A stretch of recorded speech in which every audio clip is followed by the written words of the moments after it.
You probably have a favorite arc, and it's probably from one of these popular series. But I would beg to differ. I would like to show you a less popular arc from a less popular series that is better than you thought it was, and is from a masterpiece of a series. Good morning, good afternoon, or good night, it's me, Jovial. Since you clicked this video, I'm assuming you know what series we are gonna talk about. And if you don't, the subject of this video will be Kishuku Gakkou no Juliet. If you haven't read it, I urge you to read it or watch any of my other videos. First, if you have seen the anime, the arc I'm gonna talk about is way far from where the anime ended in the manga. So read the manga because you are totally missing out. Without further ado, I will now set the scene as I talk about the election arc. Let's dive on in, shall we?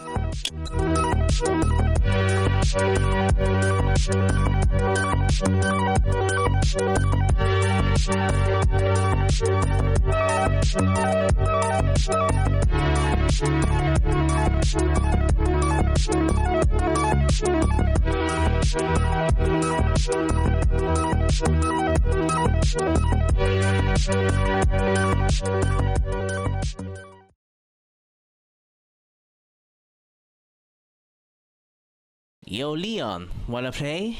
No thanks. You don't look in the mood today. Is it cause you lose to Inuzuka at the speeches? That doesn't matter. What's important is voting day. I just have to beat Inuzuka in the votes. That is all.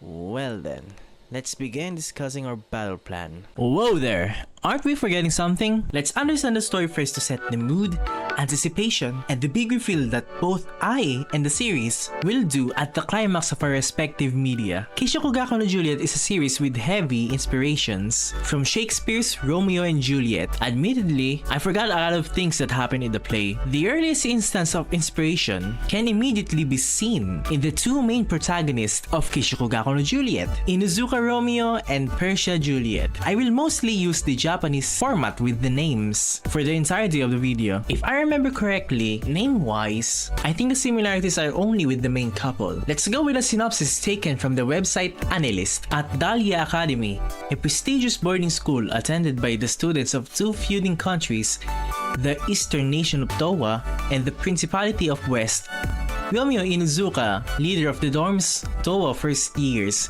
wishes for a romance that can never be. For his lady love is none other than his arch enemy, Juliet Persia, leader of the dorm's West first years.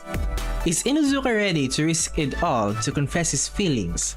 And even if Persia somehow agrees to go out with them, how long can they keep a forbidden relationship under wraps? Another similarity between this and Shakespeare's play is how similar the plot is with each other. And the series' story's dramatic structure, plot-wise, Romeo's and Juliet's plot is there's this forbidden romance between two Italian youths from feuding families between Montague and Capulet. With Kishuku Gakkou no Juliet, instead of two families, they are from two different warring nations named Towa and the West, with an unstable peace treaty. There's this island that is part of the peace treaty where the two nations can come for various reasons, and there lies Dahlia Academy, where children from the two nations from elementary to high school can live in the dorms and learn. I will omit the similarities they have after the arc. Story structure wise, I think they both use Freytag's pyramid of the 5-act structure, which is common in Shakespeare's plays, and I think they both fall with the Kisho Tenketsu structure variation, but I don't know really. I just saw that on Wikipedia. Read the manga to learn more. Now let's go to the main story. In the beginning, The first chapter starts with the usual sight of the two dorms' confrontation outside the school building, with Romeo and Juliet at the forefront. As they are the first-year leaders of their respective houses, a brawl breaks out between them, and it was stopped by the teachers in the manga and by the prefect Cybele and some students in the anime. Romeo recoups in the classroom and then almost immediately leaves outside. In the manga, his venting of his frustrations was short and simple, while it was more dramatic in the anime, and both of them led to him planning on trying to confess to Juliet. The scene changes to Juliet training in the gymnasium, monologuing to Scott about her desire to change the world, and Romeo just speaking outside of it. Some trouble ensues when a white cat grabs a black dog kid with his friends nearby. They were caught vandalizing the white cat's dorm. Then Juliet steps in and says some things to the kids that just proves her leadership capabilities. Romeo, watching nearby while lost in thought, gets caught watching, confronted by the white cats, then questioned by Juliet, tries to confess, and then runs away as fast as he can. As Juliet was walking on to the next page, there is an attempt on a blindsided assault on Juliet, but Tosa and Koitsuji's incompetency immediately gave them away. Caught in the act, they attack her anyway, and Juliet fights back. Looking like she won the fight, Maru, hiding in the bush, revealed it was a 3-on-1 with a sneak attack using pepper spray. Now with Juliet's guard completely down, the trio held her captive, Toji restraining her and Maru with a cutter knife while ordering Koitsuji to cover her mouth. Then Romeo attacked Persia, but in reality he saved her while the trio stunned and then later fled to the scene to avoid being seen by other people. Now in a kerfuffle, in the moment of silence and the aftermath of the commotion, Juliet was crying, then fled as soon as she could. Back at the dorm, the trio confronted Romeo and then immediately got beaten up in an instant. With the feeling of anguish and remorse for Juliet, he then receives an ROO letter from Juliet with mentions to go to the fountain to discuss something, and he goes there and sees Juliet with 2 swords. They had an exchange of words and Juliet laid bare her feelings of inferiority that Romeo is giving her, and he denied it because he likes her, but did not say the last part. Moments later, Romeo accepted the duel and decided to take her on seriously. In the middle of a cool sword fight later, Romeo suddenly uses confession to Juliet. Juliet is startled. It was super effective. It's a Pokemon reference. Then Juliet lets out a flurry of attacks while saying that he is lying. Romeo explains his reasons, then he drops one of the best lines I have ever read. "If I'm by your side, I could change the world. Yeah!" Juliet thought for a moment, then pushed Romeo into the fountain. She said some words and then wholeheartedly agreed to go out with him. Then Romeo cried tears of joy. That's how our main couple got together, and where the journey, struggle, hardships, changing the world, and anything else in between began.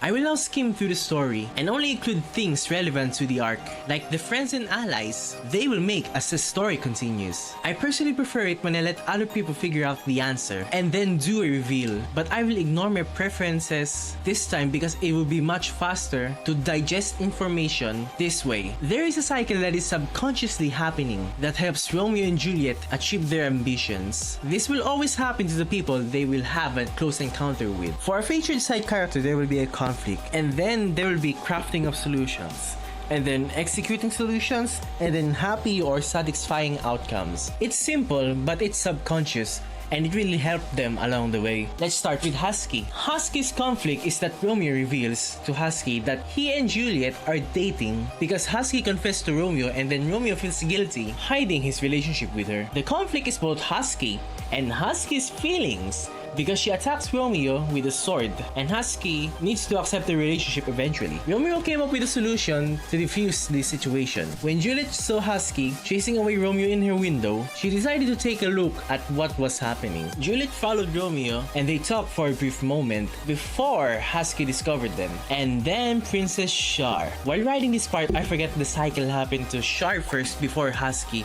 Literally the chapter before this happened. Romeo's plan is to run away, not to get murdered by the two, and to just talk heart to heart with Husky. The last one is the only thing he needs to do anyways. Time to execute the solution. He did say what is on his heart while taking a replica sword into the head like a real man. Mission success. Husky cried, but Juliet slips into the cliff and he tried to save her, but only to be saved by Husky later on because he can't swim. Husky cried again as she realized the differences she and Juliet have with Romeo. Not exactly happy, but a somewhat satisfying outcome nonetheless. With Princess Char, the conflict is she is blackmailing Romeo, as she has photographic proof of him and Juliet being in a relationship. Char made Romeo into her personal dog, doing ridiculous tasks. A day before their monthsary, Romeo asked Juliet about Char.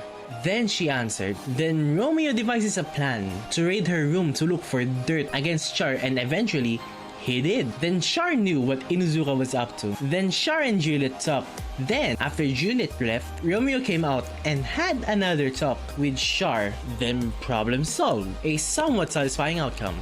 This goes on and on with the allies they will make along the way. Like with Somali, hers had a happy outcome. Kocho and Teria, theirs both had a happy and satisfying outcome. With Cybele, a satisfying and maybe happy outcome. Teria again, happy and satisfying. With Maru, slightly happy but a satisfying outcome nonetheless. With Kogi, somewhat satisfying. With Shuna, happy outcome. And with Ameria, happy and satisfying. With Scott, his temporary teaming up with Inuzuka in the arc is forced because of his allegiance to Juliet, and he did have a chapter that gave him his shining moment, so he has that going for him. Abi is kinda included with Somalis, but not entirely. Iru, however, feels like he has always been neutral in the whole situation. He doesn't show us what's on his mind. I would also like to mention that both Inuzuka and Juliet grew individually as a person and both as a couple. The hardships they have faced and endured, and will endure more in the future, have helped them shape and strengthen them as they continue to make their dream of changing the world a reality. And that is what this arc is about. Not just the grand revelation of their relationship, it is the first payoff of the growth they had as a person and as a couple, and a payoff of support from friends and allies. And now is the time in this video to talk about that payoff. Now we go to the election arc.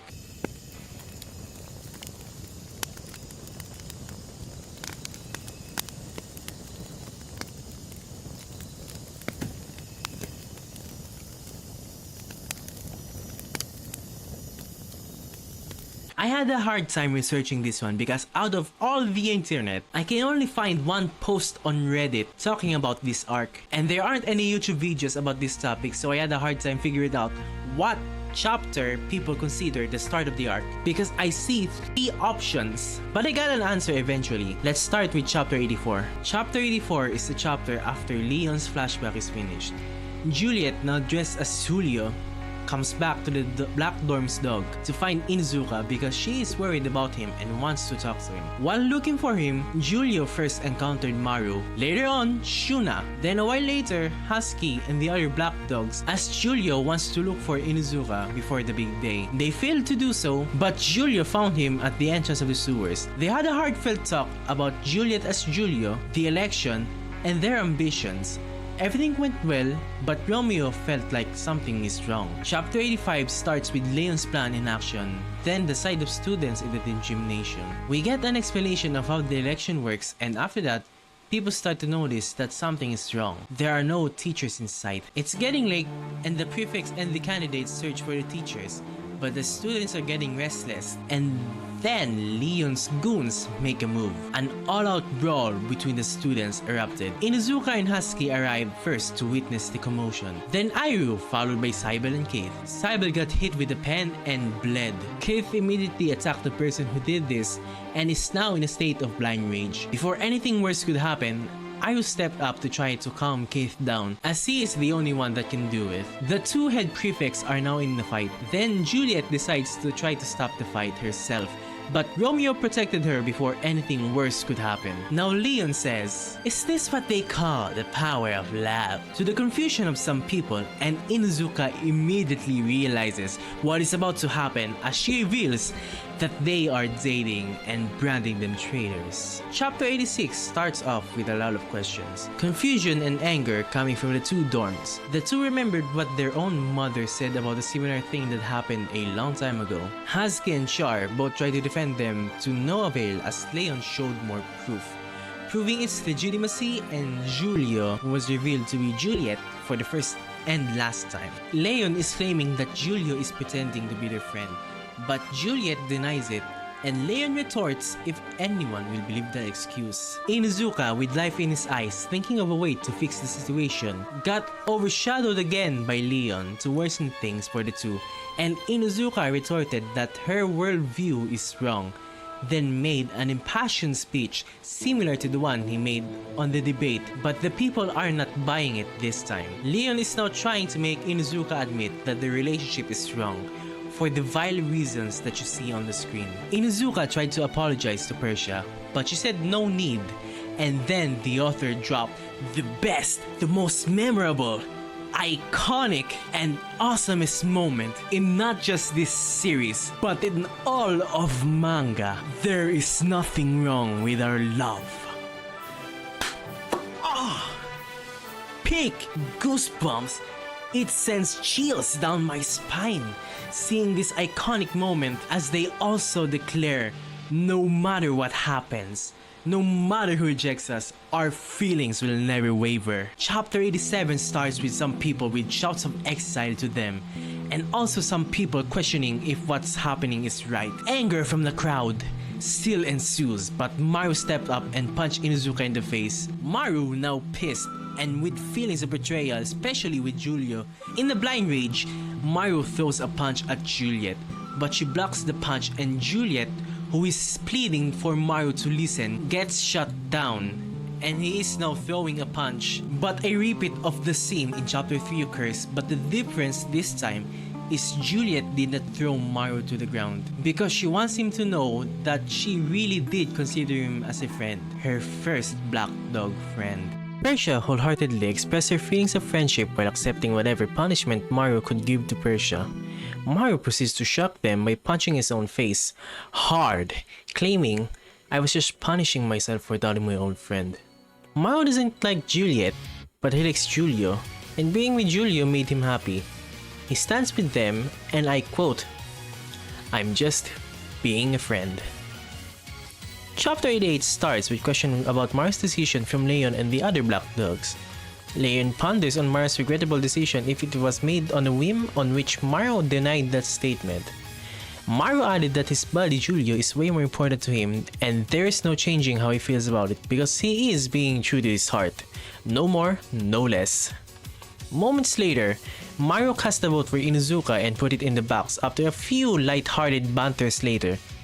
Leon spoke and basically said that what he is doing is pointless and that would change a thing.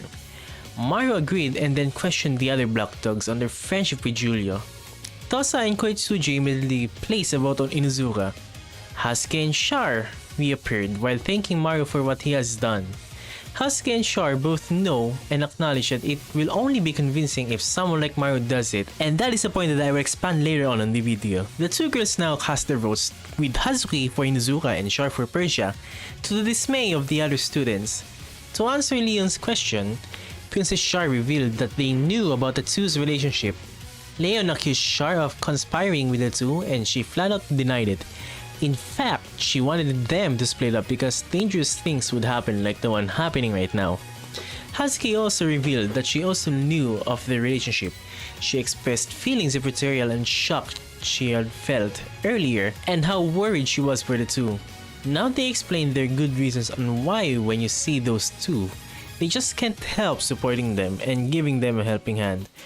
Noticing the doubts starting to appear on the students, Leon tried to spin the situation that they were doing it for themselves. Then Somali appeared and she didn't think so. It's Somali's turn to give her testimony about our main couple helping early on the series. She basically testified that they help her knowing that they won't get anything in return from it and it's not for the self-interest at all.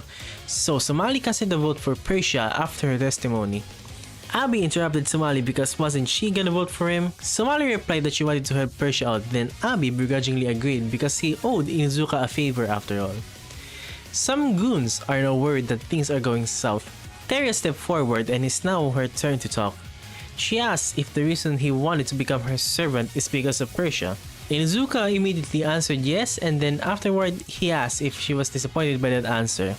She said no, then proceeds to explain why. Kochio came later on in support of her sister, and the two of them proceeds to cast a vote for Inuzuka. Chapter 88 ended with Leon furious as to why people are joining and supporting their side. Chapter 89 continued with the emotions Leon had on the last page of the previous chapter, and what's more, the students are beginning to doubt themselves. Leon is quick to respond with a last-stand effort to try to make it favorable for her plan, again like stating the status quo and law and order. A voice from behind answered and agreed with her, then it was revealed to be Cybele. As she walks forward to Romeo asking some questions about her time during the school festival, the conversation leads to remembering the time where the Black Dogs and White Cats united, worked, and come together to complete the goal. Cybele enjoyed it, and Romeo was the one who made her realize that. Cybele made a speech about the law, remembering Inuzuka's speech and thinking with her own minds and followed their own justice. We get a panel of Leon trying to compose herself. Then we quickly see Shuna Inadugeza apologizing to Romeo. Then what followed was a small conversation, her testimony, and her verbally supporting, then vows to protect Romeo and Juliet if the world ever condemns them because it is her duty as her little sister. Kogi and Ameria showed up and showed support for Shuma's decision and showing support with Romeo and Juliet. The following scenes are Leon panicking because the plan is obviously failing, while we have Kogi and Ameria rallying the first years. Rex casting his vote for Juliet, and the other students finally getting the resolve to decide for themselves. Inuzuka's speech echoes as the students run, Leon's goons asking her on what she gonna do. Leon recalls her tragic memories, wondering why no one was there for her when she needed it, and we get a double bonus spread showing 4 things. A box full of votes, Leon's distraught face, our main couple shocked, and a huge contrast of people that are behind our main couple versus the ones behind Leon. Leon shouts in desperation, why? Where's your hatred? You were throwing your abuses at them earlier, weren't you? Don't you hate the White Cats? The Black Dogs? And out of nowhere, Scott appeared looking heartbroken, saying he won't forgive the deception. He won't forgive Inuzuka, and then he said an amazing line that could send shivers down your spine in the right circumstances. We have to change to protect what's most important to us. Iru reappeared and told Leon what she is doing is enough to bring it to a close that she has lost, and that those two are building it all up just for today. Inuzuka refuted Iru's statements and claimed that they just got help out by everyone, that's all, that they couldn't do it with their own strength. Iru rebutted by saying that the masses will not be moved by a single person, and think about why everyone helped them, because you two were so determined to change their world, have fought and struggled, and it was not an easy path, but every day they have moved people's hearts little by little, and the hearts that they have moved are now moving the hearts of others, and like beads sprung together, their voices begin to become one, spreading out like a ripple. Everyone was pulled in by that unbreakable resolve that you showed them, and it changed the world that is this school. You saw it to the end. Inuzuka, emotional, the best he could do at the moment is to call his older brother, and Iru continued with, "You did good, the both of you." As we see in the page, all their closest friends and allies, as the image tells us, that signifies Inuzuka and Precious Dream taking a big step forward to fulfillment.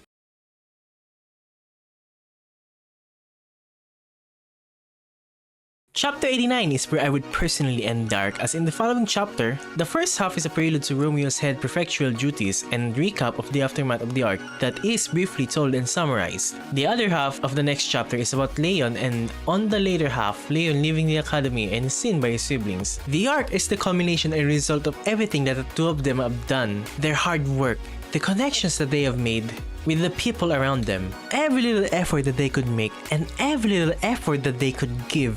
These arcs represent the small victory that they have accomplished. There is still more story to be told, as there are more or less than 29 chapters left in the series, for there is still more significant steps in their dream they will make that we can see later on. About Maru being the only one that could do it, or being the only one that can, and logically is because of Maru's character.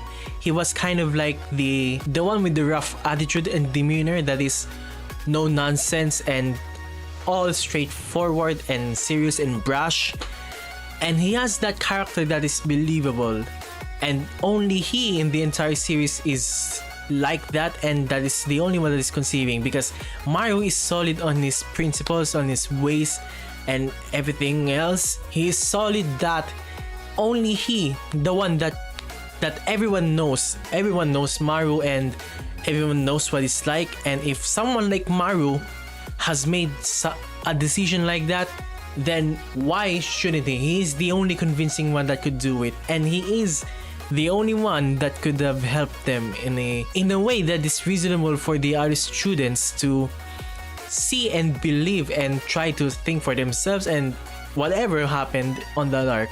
We can see the aftermath of the arc where it made a big shift and changing of Dakia Academy's atmosphere. Not just with the students' hostile behavior against the other nation, but their behavior in general. The rift between the two nations haven't disappeared in an instant, but it was nothing like before, and nothing like anyone could have imagined before. Dorm walls torn down and gone, mixed nation teams on school activities and events, mixed nation tables during the lunchtime in the cafeteria, and some things that the author didn't have enough time to show us are now prevalent as the after effects of the election arc. Alongside the moral message that the entire series was trying to convey, the election arc is one of the two greatest and best things that Kishuku no Juliet can offer to anyone reading the manga. I will someday make a full series analysis of Kishuku no Juliet like the other manga, anime, and cartoons I have consumed throughout my life. More notably, since August 2020 was the time I started giving anime a chance. I pray I do a full-on, more serious, more critical, and more professional,